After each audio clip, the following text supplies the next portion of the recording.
Ladies and gentlemen, this is a very special edition of the Black Baseball Mixtape. I am your host, Cheats. We are joined today by my right hand man, the Tully Blanchard to Arn Anderson, or however you want to say it.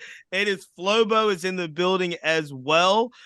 We are really excited because we've got a lot going on. But before we do, we've always got to thank some of our partners, obviously Stilo Media, the Players Alliance, everything over there as well. So we always got to shout them out. And we got to give a special thank you to you. That's right, you listening to the mixtape today. If you're listening this week, you know some news that we're really excited about. For the first time ever, the Black Baseball Mixtape broke into the top 40 of baseball podcasts on the Apple Podcast charts. We may not be there tomorrow. We may never be there again. But this week, we are number 40. But it makes us feel like we're number one. So thank you so much for all your support over this endeavor over, I would say, a year and a half or so. We are really excited about what the mixtape is doing and also being able to bring new fans to the game and return old fans to the game. And with all of that disclaimer, I've got to say, we've got a special guest in the building on the podcast tonight, and it's all about bringing new people to the game of baseball. Unless you've been living under a rock, you've had to have heard of Baseball United by now. It is a brand new baseball league that is bringing the game of baseball to the Middle East and Asia in a way that has never been done before. And we are joined by the founder and CEO, Kash Shaikh. Kash, welcome to the mixtape. Thank you, guys. Cheats, Flobo, so great to be with y'all. Top 40, congratulations. It feels like number one. It feels like number one. But we definitely are going to still be in the top 40 after this episode, man. Come on. We're gonna be in the top 20 after this episode, Kash. Exactly. We're gonna be exactly. Look, as you know from your background, and we'll get into all of it. This is a podcast made by friends in a living room in Richmond, Virginia. So it doesn't have any, major media backing in that sense. And it is really cool that people have taken to the idea of highlighting what we're highlighting within the game, hip hop culture in the game, black and brown people in the game. So we're really excited about that. But I've got. Well, I love what you guys are doing, man. Just before we get going, I have so much respect for it. Highlighting and helping and supporting and elevating black and brown communities has been core to my life and career and passion. So just seeing what you guys are doing is really special, and I appreciate it. So thank you guys for what you do. Man, we're gonna get into it. But before we get too out of hand, I've been racking my brain around a lot of things Baseball United, and I've got a unique question that I think only Kash will be able to answer the right way. And so I'm ready for this. And here's the question. All right. We are both new fans of this movement you're building. We're new fans of the league and the owners and the players. But if you were going to tell Flobo and I what team to root for, of the four teams, we go to you, Kash, and we say, hey, look, my allegiance here is wide open. Who should we root for, Kash, and why? Oh man, you can't put me on the spot like that. Which one of your four kids? What kid do you like the best?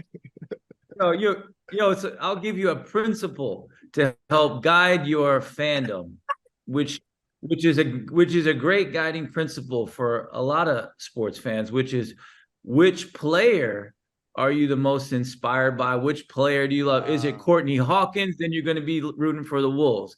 Is it my boy Didi Gregorius? Well, actually, that's also the Wolves. Is the Panda Pablo Sandoval? Then you're going to be a Falcons fan, So, I think, is it four-time Gold Glover Andrelton Simmons? And you're going to be a Cobras fan, So I think there's so much star power in the league, particularly for black and brown communities, that I think when you can kind of rally around that player, that's going to help. But obviously what's so cool, man, is we got four of the most exciting, fastest growing cities on the planet that are going to be our first 4 franchises, with Mumbai at the top of 30 million people in Mumbai, which is crazy, almost, 2.5 times the size of New York City, and just all the way down, man. So we just really pumped about the teams, the franchises, and all the communities we can help with.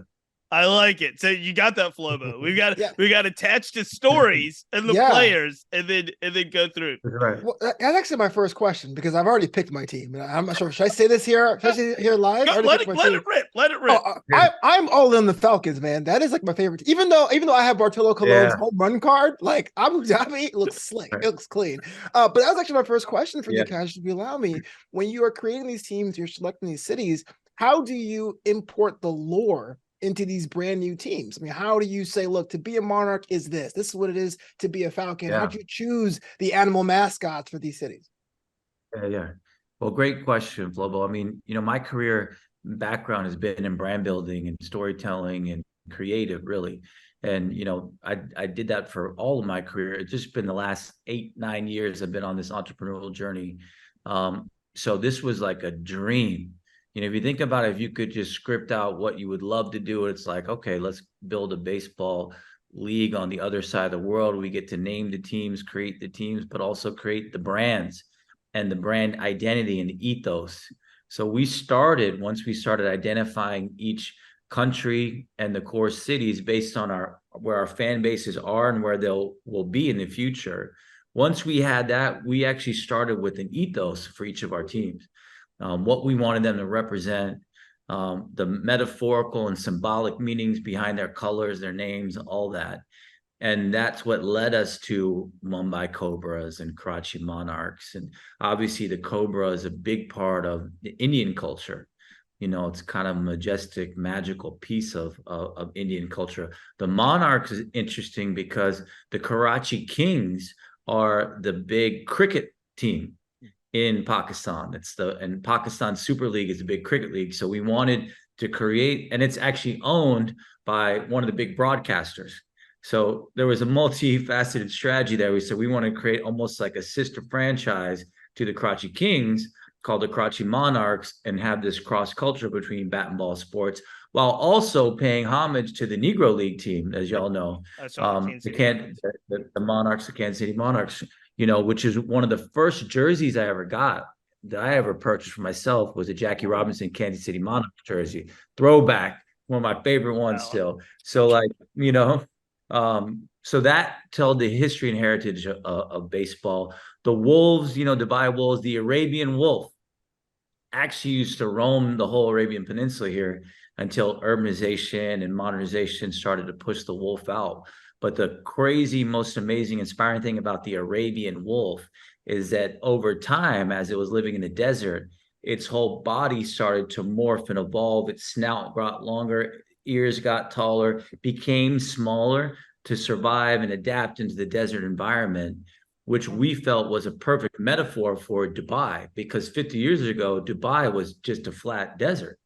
And if you see a 1980 picture and then a 2023 picture of Dubai, your mind explodes because it's incredible what they've done in this city in the last 50 years. You've never seen it in human civilization, the city in 50 years go from literally dirt to one of the most iconic, amazing cities on the planet.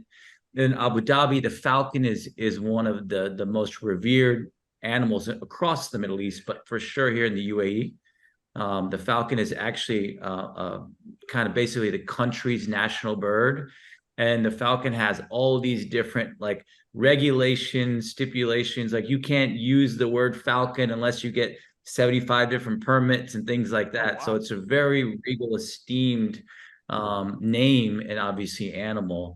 And Abu Dhabi is the capital of the UAE, so we kind of bestowed that upon Abu Dhabi. So there was a lot of thought that's gone into the franchises, and I think that's why we're seeing a lot of people connect with them.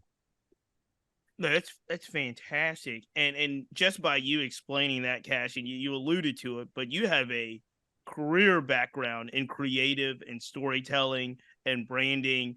I'm really interested to figure out from you kind of what came first. I say that because I recently finished reading the Phil Knight book, and he's talking about the creation of Nike, and one of the things they were always talking about was going into new territory, especially in China. And he mentioned like the number of people that could wear sneakers, right? The billions of people that he dreamed of seeing Nike. And so I'm interested to see, like, was it about this new endeavor and this new opportunity? Obviously, you've got billions of cricket fans, and that's an amazing opportunity. But what came for you first? Was it kind of the creative storytelling, the passion of baseball, or the opportunity to do something that's never been charted before? You know what, man? It's been a long journey. I started my career at Procter & Gamble on the brand building marketing side, basically selling deodorant and soap. I was leading the Old Spice brand, the Tide brand, things like that. And then I spent a couple of years leading marketing at GoPro. When I went to GoPro, it was a one-story white cottage on the edge of the Pacific Ocean in Half Moon Bay, California. And when I left, we were in the middle of Silicon Valley, billion-dollar company. I got to see some rocket ship growth, and I was a part of it, but I didn't create it. Those guys had, the founders, early employees, they had done all the hard work. So I started to get a sniff and an understanding of what it takes to build something from nothing. And then I started my entrepreneurial journey, which has been going on the last 10 years, starting in the content and creative space, actually focused on Black and brown communities, underserved communities. I created something called Be Somebody. Yep. Yeah, things like that. And then kind of built from there. And really it was the steps in the journey. I've always been passionate about sports, and baseball's my first true love. But it wasn't until I kind of went to my last step, which was I built a sports marketing and marketing agency. And I started to represent MLB guys, mostly Black and brown players, off the field, and all their endorsements, marketing, sponsorships, investments, things like that. And one of the guys I really connected with was my brother, Barry Larkin. And, Lark is an OG of international baseball. I don't know if you know, he coached the Brazil national team, if y'all remember. Yeah. He did some development work in Japan and Korea. He was in the movie $1 Million Arm, the Disney movie that came out, which was based on finding these prospects in India. So Lark has been all across the world in international baseball. And he and I started talking about the state of the game a couple of years ago. And honestly, all this stuff that y'all know, and I know y'all talk about a lot. First of all, the average age of a Major League Baseball fan is 57 years old. It's the oldest fan base in all of professional sport, which was concerning to us and a lot of our partners and people within the MLB space. The lack of diversity in the game. There's less Black players today at MLB than when Jackie Robinson retired, which obviously is concerning. We started trying to figure out how we could problem solve that. And then you had, issues that the MLB's done a good job this last year addressing, like pace of play, excitement, whatever. We started thinking about how can we make a difference within our communities with our kind of purview to help the game.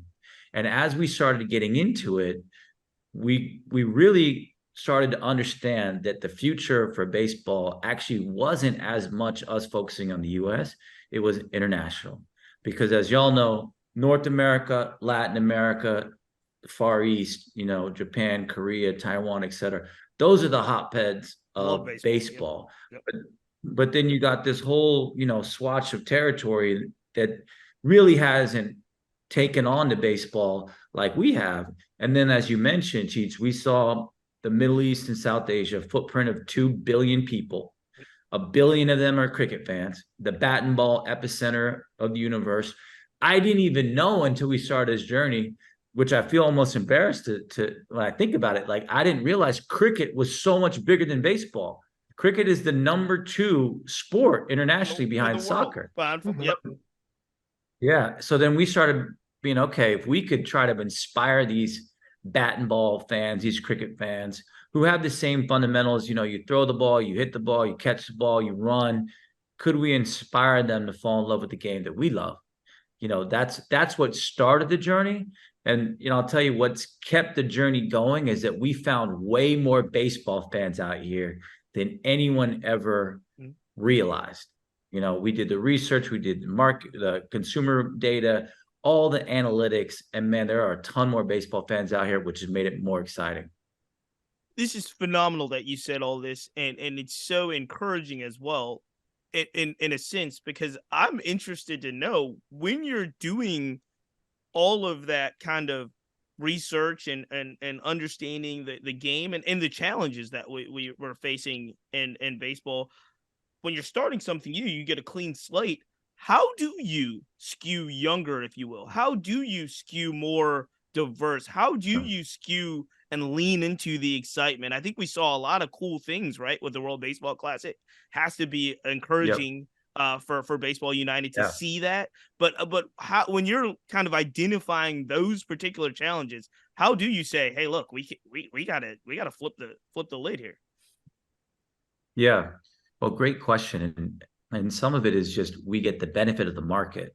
The average age of a human in India is 28 years old. The average age of a human in Pakistan is 24. Here in Dubai and UAE, 31. So you've got some of the youngest, fastest growing, most diverse communities and countries on the planet that we get to tap into. Most of these young people are sports fans. The majority of them are cricket fans. So that's the base we got to tap into. And then obviously all the choices that we've made with our brand, with our voice, with the music. If you see our reels on IG, you know, you'll hear some hip hop. You'll hear some, you know, some music that the 57-year-olds MLB may not listen to, you know. And you know, we have our own like vibe and energy. We're a young, passionate team. I'm like the old dude on the team. You know, I know I got this baby face, but I'm 44. I just turned 44. You know, so I'm the old guy on our team. We've got a great, young, passionate team. And then we, you know, and I'm sure we'll talk about, we've got all these legends that have come on board that have their energy that they're bringing to it, you know, which is different because it's coming from a player's perspective. It's coming from a diversity perspective. So there's a lot of things, you know, that are connecting with young people. And if you look at just basic data, right? If you look at the Gen Zs and millennials, and you look at where they're spending their money and where they're spending their time and their attention, diversity and DEI and, you know, platforms and issues like that are very important to that younger group. And it's one of the reasons I actually believe that those younger folks haven't connected with MLB as much as they have with the NBA or the NFL, you know. So we know, even not just that we believe in it from a values and passion and personal standpoint, but from a business standpoint, the way you can connect with those is have, you know, not just a younger vibe, but a more diverse leadership group, a diverse approach on how you bring it to life. It's funny you mentioned that because my parents are from the West Indies, and the relationship between baseball and cricket is always contentious. It's like, oh, that American stuff isn't the same as the real sport of playing a game for a week and a half. I kid.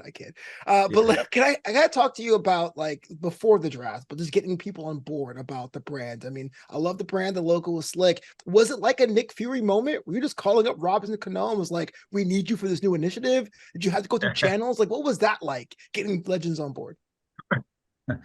You know, like I said, I had been working with Lark for a while, and he and I got really close. And, you know, we were thinking about what we could do.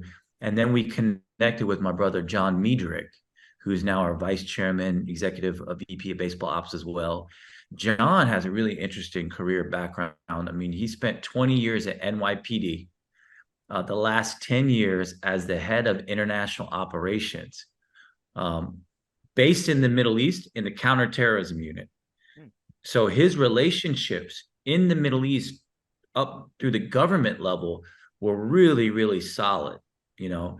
And the way that we met John is John, who's a, you know, a Caucasian New Yorker, is married to a Dominican woman. And, you know, and John loves baseball. So John started spending all this time, all the last 20 years down in the DR, obviously where baseball is religion. And through that and his love of baseball, he was NYPD during the day, and he was building a baseball academy in DR on the evenings and weekends, and it started to grow. Through that, he met a gentleman named Victor Campos, who's part of our initial kind of leadership team. And through there, we started talking to those guys about this idea of taking baseball out over here. John and Victor happened to be connected with none other than Mariano Rivera, you know, the only unanimously voted Hall of Absolute Famer legend. in history. Yep. The closer, right? The Sandman. So then we connected. Basically, Larkin and I connected with John and Mariano in that camp, and we came together to form Baseball United. After that, and we had that was the initial launch. After that, then it was like, okay, who else can we bring in? Because one of my strategies was obviously to bring in players as investors for a lot of reasons. One, because we wanted a diverse ownership group. That was a principle, and it was one of the core aspects of our vision. We wanted to give more Black and brown communities and owners a chance to be involved at the highest level. And then we also knew that could bring credibility to the league. Obviously, it was going to bring some capital because these folks had a bit of money they could invest, and it was going to be great marketing. So that was the strategy. The first person that we really started to go out to based on the Medrix DR connections was Adrian Beltre. And, Adrian, who's happy as hell right now because the Rangers just won the World Series and he's been down there. He threw out the first pitch in game 2, if y'all saw. And now Beltre, not only is an elite, maybe one of the best, if not the best third baseman of all time, but he's super respected by any of the players that play with him. I never heard so many people say such great things about people like they do about Lark and Mariano and Beltre. We really wanted to start with people that were respected. And so I pitched Beltre once. He poker face, didn't even, no smile, no smirk, nothing. I didn't think it went well. I mean, I had my heart and soul into it. And he messaged me and said, yo, let's get on again. Then we had a call. We ended up having 6 phone calls, 4 of them Zoom meetings, pitching him kind of the vision, the idea, the deck.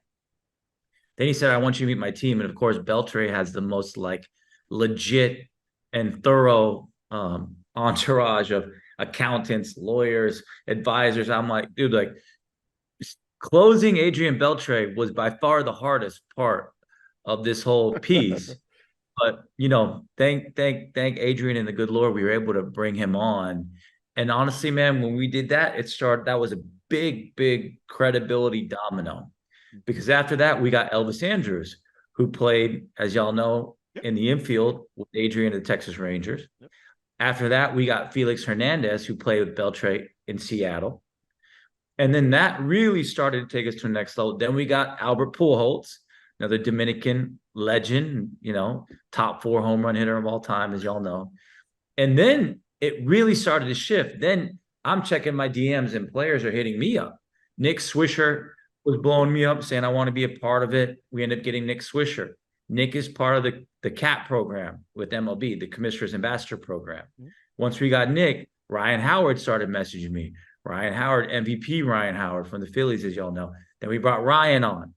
Then after that, it was Robinson Canó. And it just kind of went from there. Then you got Shane Victorino, Bartolo Colon, Matt Barnes, and on and on and on, man. So now we're at a point where we're super blessed, but because of these early guys who took their passion and put their own names online, took a little more risk, now we have so many guys just hitting us up wanting to be a part of it, which is pretty amazing. That's phenomenal. And while you're saying that, especially of someone, look, of all 3 of us are around the same age here. So look, you're not that old, Cash. But as you're saying that, you're saying that. And it harpens me thinking back to another kind of sport, another iconic team of definitely our generation. And it's just a quick trivia question, then we'll get back to what we need to. The Fab Five. Do you know who the most important member? Do you know who the most important member of making the Fab Five happen? Do you know the answer to this? Well, I know who I was in love with because Chris Webber was all over my room growing up, of course. Yep. Well, who was it? Was it Ray?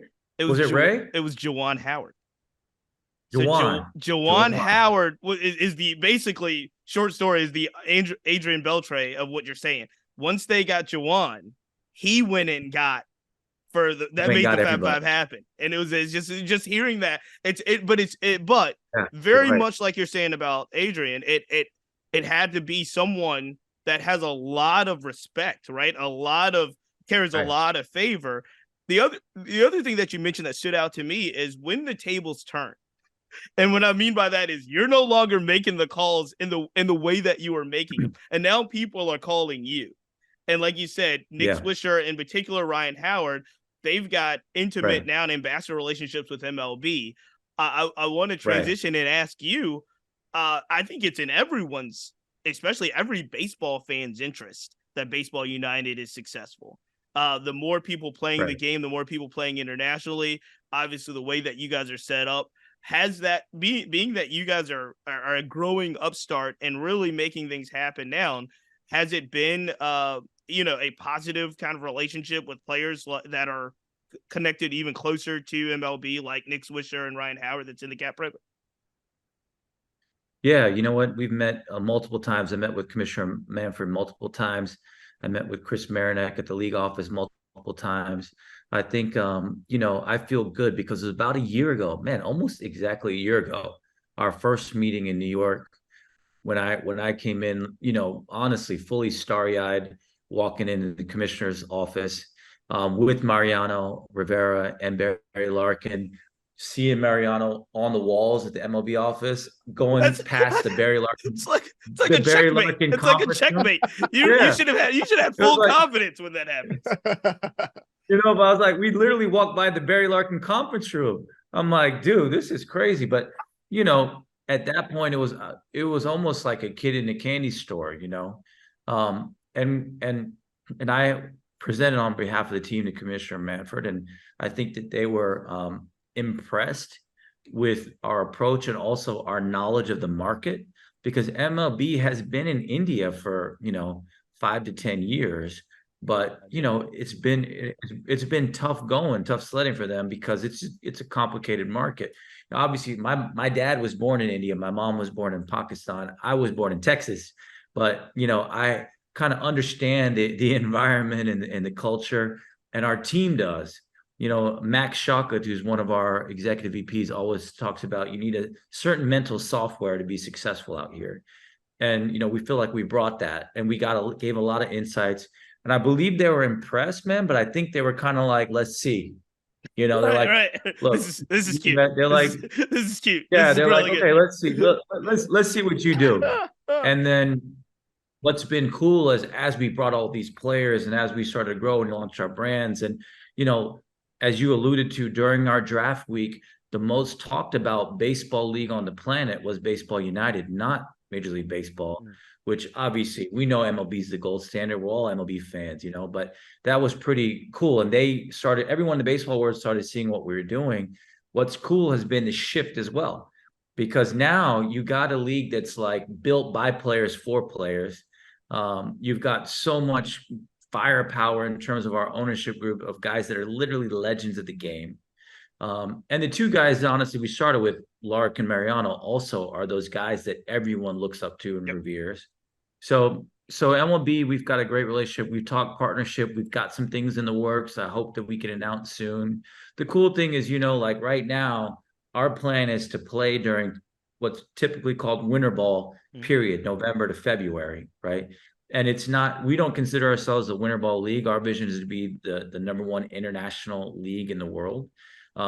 With all respect to obviously knowing MLB is the gold standard, but because it's so hot out here, basically in the spring and summer, November to February is pretty much where you play your sports, outdoor sports out here. So it actually makes it, to your point, it's a perfect complement. And I just told the league office that last week when we met. I said, look, it's the perfect complement because we play in a different time of the year where, 29 of our 32 draft picks were MLB guys. We got 15 MLB owners. We've got so much passion and love as ownership and executives to Major League Baseball. It just feels like a perfect partnership. And you said it best, Cheats. I mean, and that was the first line on the slide that I opened with MLB when I met them last year, was like, when the game grows, everybody wins, And you're right. The World Baseball Classic in March, it set every single record for international baseball: viewership, sponsorship, merch sales, storyline, which Ohtani's striking out Trout. I mean, there's never been a better time for international baseball. So we really feel like we're a perfect complement. to what MLB obviously does year in and year out. And I'm hopeful that we'll announce something pretty cool soon. If we take it to the streets just a little bit with Take it to the baseball streets. united, we'll take it to the streets, man. Take it to the streets, Sure. Again, I'm a big fan of the brands, and in fact, it's like early here as I record this in Los Angeles, but I woke up like Christmas morning to talk about this because it's not every day you get to see a brand new league start from scratch. And we talked about those MLB stars who are part of the draft, part of the rosters, but ultimately, what makes the brand survive is making sure everyone locally feels on board. So, if you could just let us know about the strategy to get people in these local areas to buy in, to make the Monarchs their own, to buy a ticket, to feel it's for them, seeing people that look like them actually playing those positions. Yeah, great question, man. I mean, we've always been focused on a top-down and a bottom-up approach to build this league, and the bottom-up is the grassroots level. So when we started this, I personally went and met with every baseball federation in the region. And just earlier this year, January of 2023, we helped put together something called the West Asia Cup, where for the first time you had the national teams from all the competing countries in the region, Pakistan, India, Sri Lanka, Bangladesh, Afghanistan, Nepal, Palestine, all competing in Islamabad, Pakistan, in an officially sanctioned WBSC event that then where we were able to take the top two, the champion and the second place team, and send them to East Asia, the Asia Cup, to go play Japan or China or Taiwan or Korea. And the winners of that get to go play in the World Baseball Classic. So we've been spending a lot of time helping develop the national team programs, because we were mentioning with the WBC, when Mexico went on that run, it galvanized the country behind baseball. When the Czech Republic made it into the WBC, it galvanized the country. Only 20 countries get to be a part of the World Baseball Classic. They just announced a couple weeks ago, baseball's back in the Olympics in 2028. Yep. So when you have that international stage in these countries, especially out here, the Olympics, these world stages, that's everything for them. So we've been working with the national teams and the federations and the governments to help training, support, funding, resources. I mean, these guys don't even have fields to play on. There's not a field. There's not a legitimate baseball field in the country of India or the country of Pakistan. So we've been that's where we started. And we have partnership agreements with all the national teams in the region. We created the Baseball Federation here in the UAE. And then we also started at the very, very local level with the Little League. So we just actually announced yesterday a partnership with Dubai Little League, which has been around for about 30 years. Actually one of the coolest little leagues on the planet, because when you're at home plate at the main field, you're literally looking straight out at the Burj Khalifa, the tallest building in the world. I mean, it's an epic skyline view. But we just announced a partnership with them. We're doing clinics. We're helping with their curriculum. We're helping with funding. So we're really trying to grow at the grassroots level. And today, man, there's not any prospects in the region that are yet at that professional level, but they're not too far away. We're about to announce next week. We signed 6 prospects that are going to be at our All-Star Showcase, November 24th and 25th in Dubai. Some pitchers from India that are hitting 90 on the gun right now. They're young. They've got tools and talent. They haven't had the opportunity to have like Major League Baseball, Mariano Rivera coaching them. But now we can build them into our program. Barry Larkin has an incredible curriculum for baseball fundamentals, leadership fundamentals that we're putting in to play as well. So there's a lot of things we're doing where our hope is in the future, you're going to see, we believe, not only some great prospects that can play at the big league level from this region, but also hopefully see a lot of these national teams start to crack that top 20. One last thing on this, and I'll shut up about it because this gets me pumped up. Well, before we did the West Asia Cup, there was only 2 of those teams in the rankings, because there's 111 countries that are part of the WBSC ranking system. Only 2 were in there. Pakistan was out of the 42. They weren't top 40 like you guys. They were like 42. And then India was like 80. After the West Asia Cup, because you get points for how you perform, participating, whatever, all 7 of the countries now are in the top 70. First time in history. Pakistan's now number 38 in the world, there's a lot of potential, man, for us to keep helping these federations and these national teams, because, man, the dream that I have is the Olympics, the World Baseball Classic. One of these teams makes it and performs, it's going to send shockwaves into the country, which is going to be great for Major League Baseball, and it's going to be great for us. And I don't want to minimize that. I want to stay on something that you touched, because this is truly an international undertaking, and it's massive. Even when people, they'll hear, All-Star Showcase, or they hear, 4 teams, and they might a lot of people don't fully understand how massive of an undertaking this is. And on one level that a lot of people ignore is you have to work with a lot of governments. Like, international government is like is a bigger kind of barrier than I think most people would think of starting a new business in the United States. How is that part? Like, granted, like I said, I know you've had experience in your previous professional jobs, but how was that part of starting such a international undertaking that has to get government buy-in in India and all the other places? Man, well, you hit on the hardest part.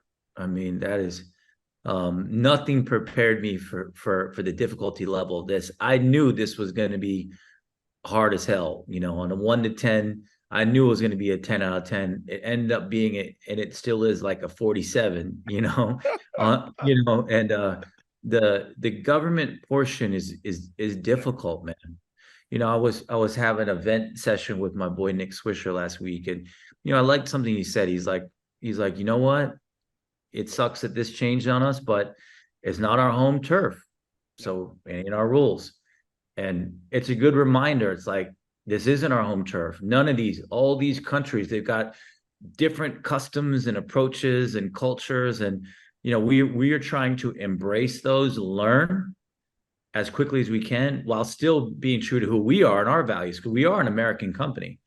And I go in, even in our press conference here, if you see what I say, look, we're so focused on learning and being integrated into the community and learning the culture and customs, while still retaining who we are, and the values that are important to us. So it's difficult. I mean, if I knew this job, this part of it, to get it to where we are today would be 65% politics, I don't know if I would have signed up.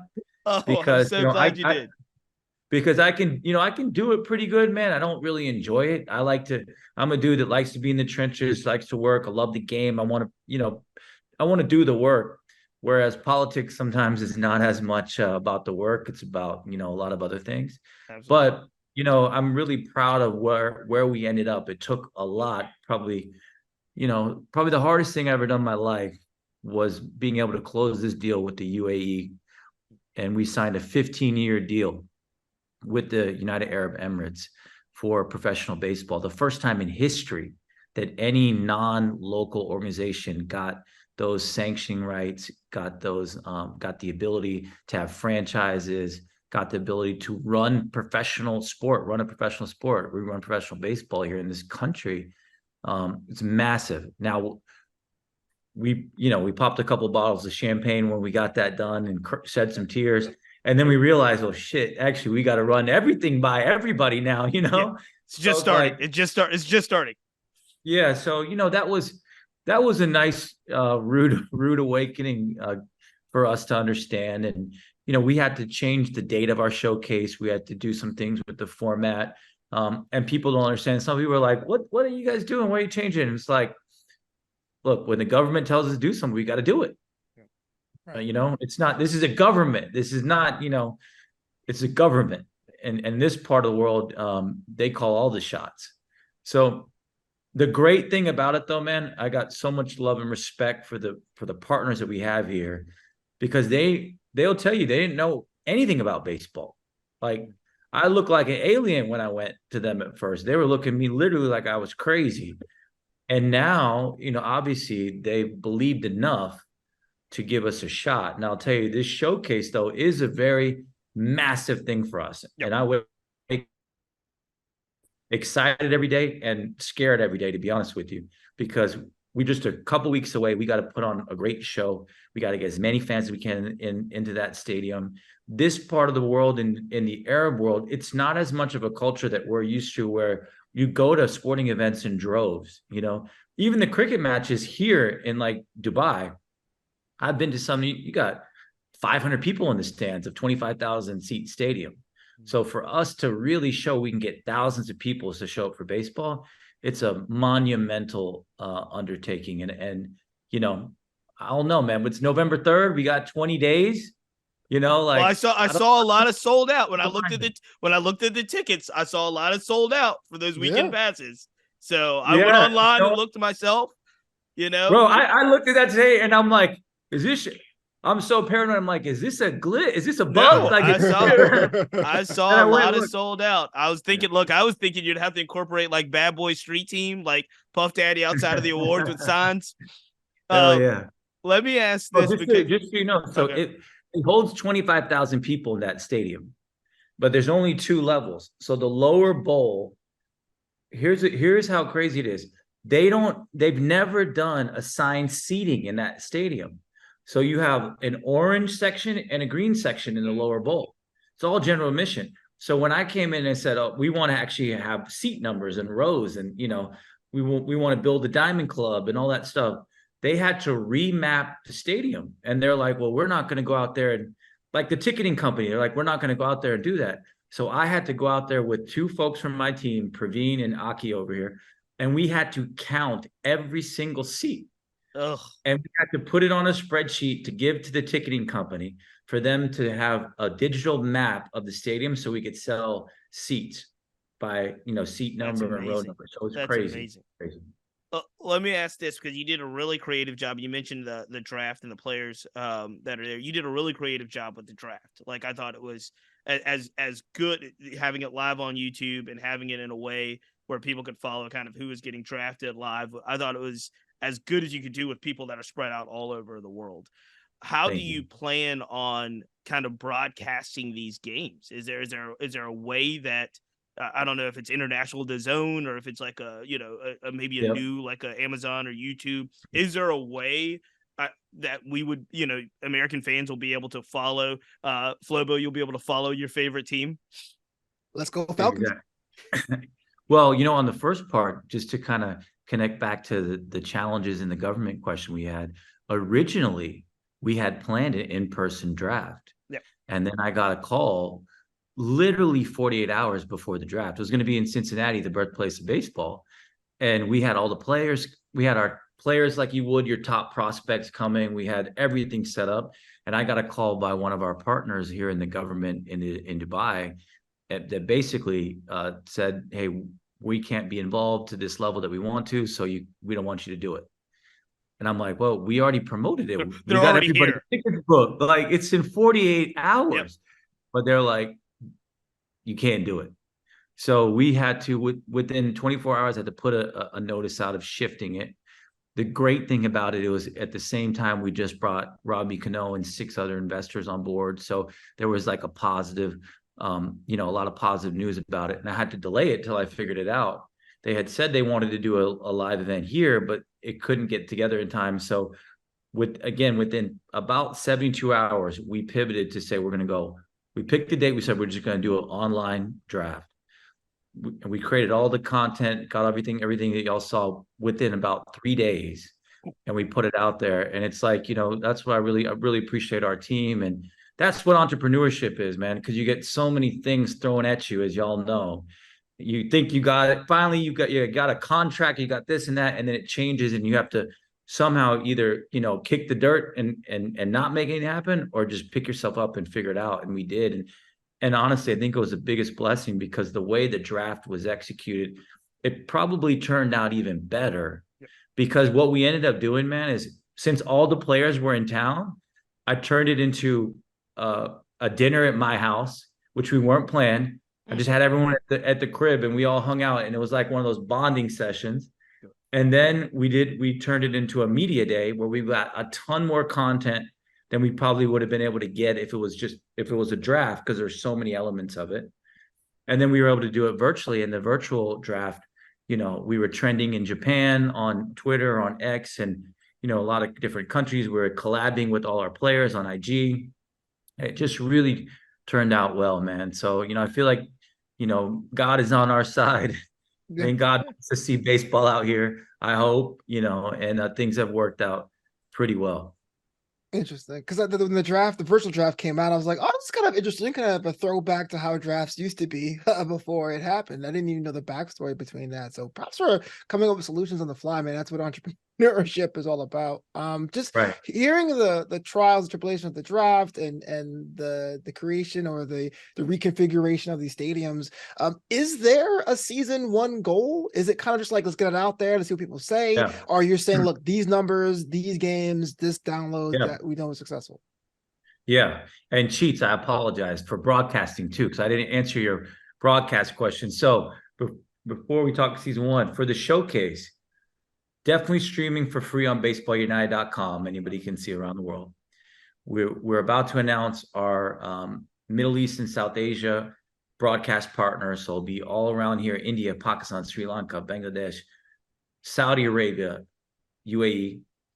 We'll be in Japan broadcasting, Venezuela, Mexico, and I'm hoping next week we get to announce a USA partner.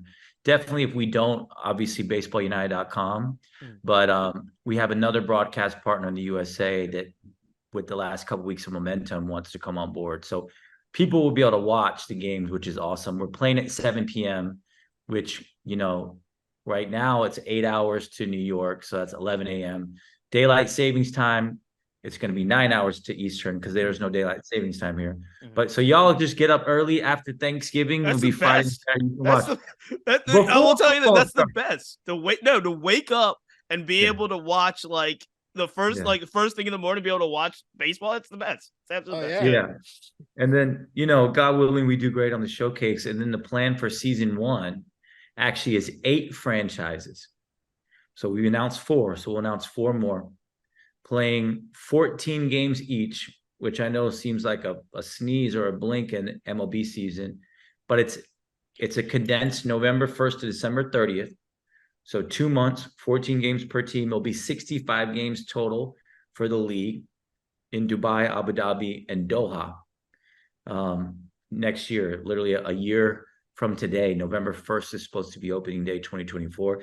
Obviously, like I said, things could change and evolve, but that's the plan. That's what we're working towards. And, right now we're on track.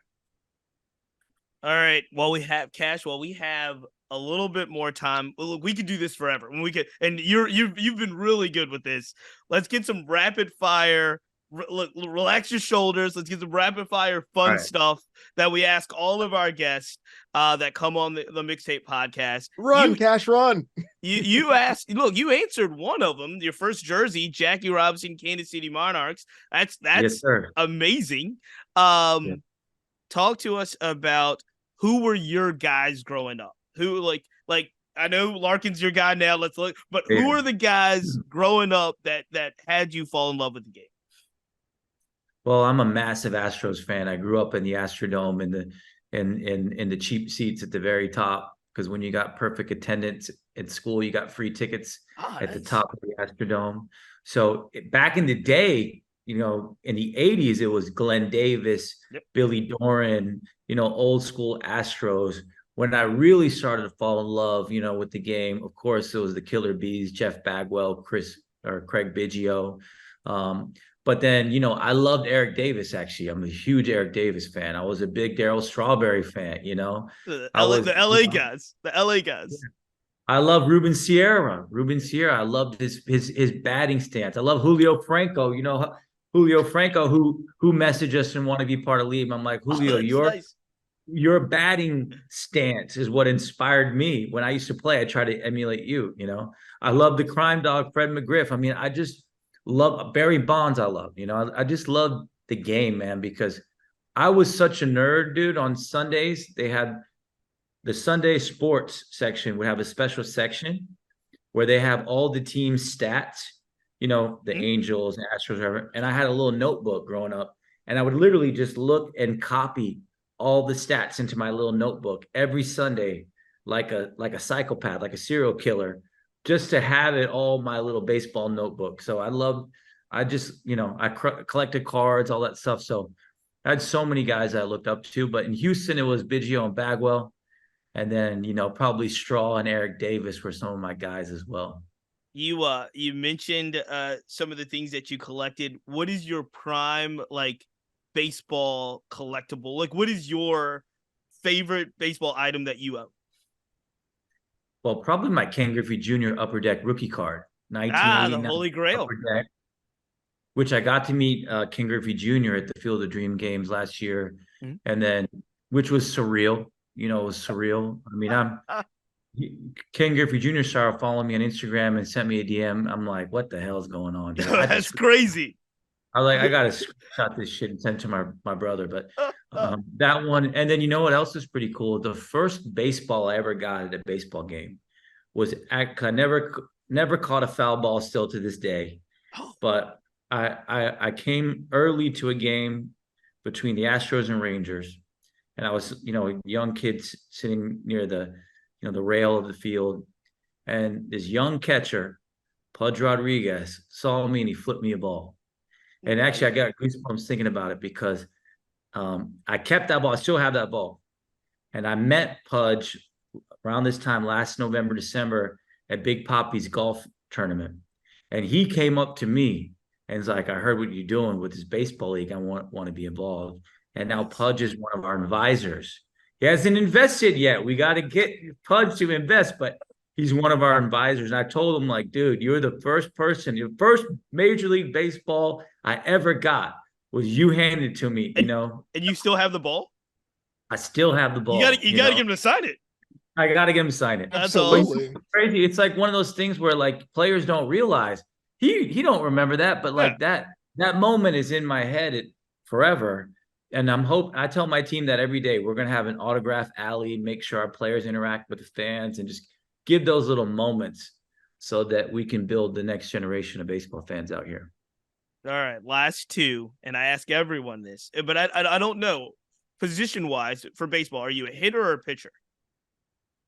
I was a center fielder and a pitcher, and I was much better in the field and pitching than hitting. I couldn't hit the off-speed stuff. Okay, so this is the question. If you could face any pitcher throughout the history of baseball, so you could step in the box, try yourself out against any pitcher, living or dead, who do you face and why? Oh my God. Well, I would be deathly afraid to face Randy Johnson or Mariano Rivera.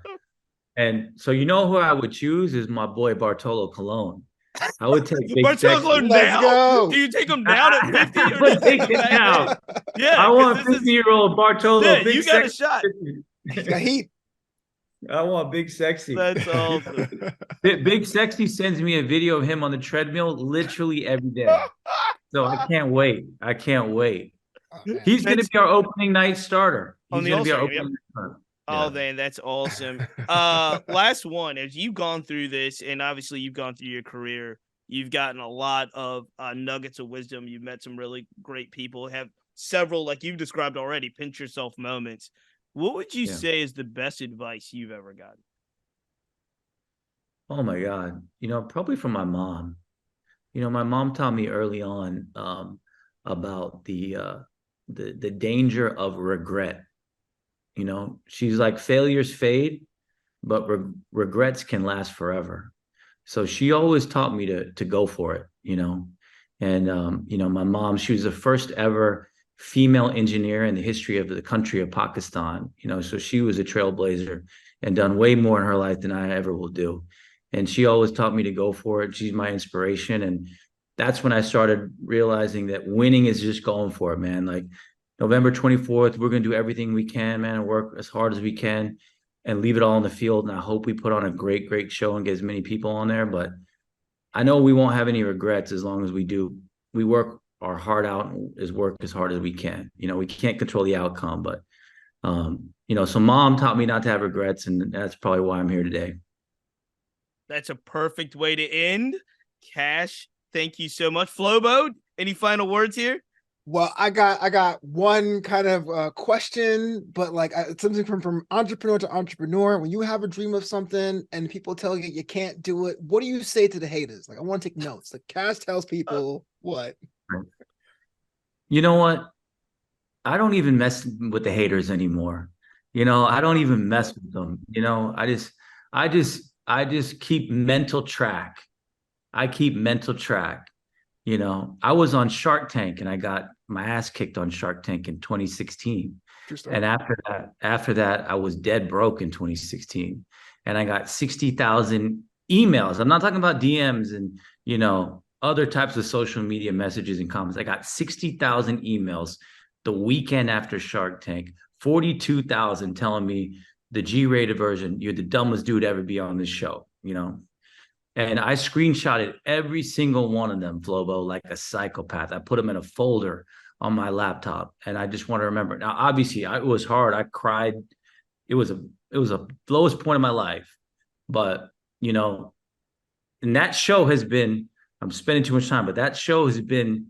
It's the number 4 ranked Shark Tank episode of all time, which isn't really good for me because I got my ass kicked. It's been rerun 33 times. And it's crazy how the world works, because 2016, everyone's talking shit. 2017, people talking. 2018, it started to go 50-50. Then I sold my first company. People are like, oh, I was inspired. I knew you were going to be good. 2019, built the second company, started changing. Now when it reruns, people are like, oh, I always knew you were going to be great. I knew you were going to make something. I'm like, no, you didn't. No, you were talking shit in 2016, Oh. So, that's just how people are, man. But, most people project their own fears and insecurities onto you because they don't believe. So having that self-belief and that passion, and most importantly, that resilience to keep going when shit happens, I think that's the formula, man. Thank you. Cash, we're going to have to leave it there. Ladies and gentlemen, it is Baseball United on everything. So you can just follow Baseball United directly on the website. I know they're on YouTube. I know they're on Instagram. They are doing amazing things for the game of baseball. And it's actually really cool because you don't often get a chance to see the journey. Like, we were born into what is currently Major League Baseball, and we hear legends about Negro Leagues and all those things. We have never been able to see something like this from the ground up to idea to implementation and, showcase 24th and 25th, is it November? And then November 1, 2024, they're looking at opening day. You're able to see all the lumps and if you will, and all the glory as well. So, ladies and gentlemen, make sure you check that out. Baseball United everywhere. Cash is actually really good on Twitter too, or X, formerly known as Twitter. So you can follow him there. He actually look. It may be getting too big now, but look, about a year ago or months ago, you would get those direct responses in there. So thanks so much, ladies and gentlemen. This is the Black Baseball Mixtape. Until next time, we're out.